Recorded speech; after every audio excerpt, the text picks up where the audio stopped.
St. John's was a perfect walking distance from campus, and I did not have to take public transportation to get there, which was very nice. As I walked into church, unfortunately wasn't greeted by anyone specific and found out that they did not provide programs for the Mass, which was a little bit of a letdown for me. Having no program isn't ideal when you're going to a new church for the first time, which kind of threw me off walking in.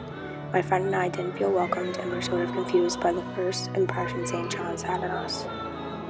The church was a big size and there wasn't a huge turnout for the Mass, so it was a little awkward when we first got there with little people being there. When the Mass started, the music was kind of hard to listen to and was very loud. Unfortunately, it was hard to hear the pastor speaking through the Mass, which made it harder for me to listen and pay attention while he was speaking. When the lady who was singing along with the organ was extremely loud and hard to understand.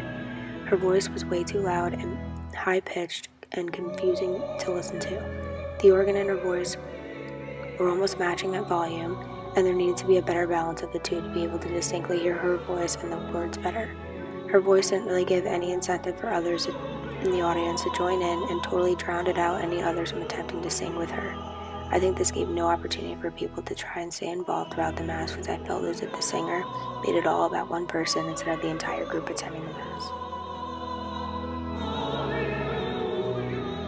The church was beautiful, and unfortunately the music really took that away from the Mass as a whole. The loudness of the music scared some people from sitting all the way in the front. That's why during the Mass the majority resided in the middle and in the back. There wasn't really a balance of volume between the pastor speaking and the choir performing.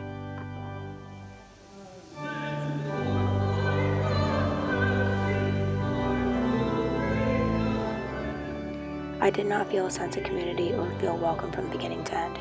The only time I felt welcome was when the pastor saw my Manhattan College sweatshirt and proceeded to have a conversation with me about school. Fortunately, I had to sit away from the people because I was worried certain people would get upset or mad that I would have my phone out recording during the Mass.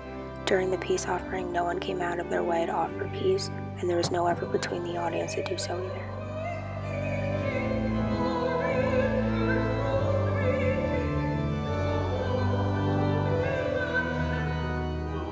Overall, the church was much different than previous field study churches, but understandable when attending different Masses in different places. I had high hopes for this church because of my past experiences with field studies, but it's important to recognize how churches have distinct differences no matter where you attend. How are you doing today? Hey, Jose, how's it going? Good to see you. How are you doing today?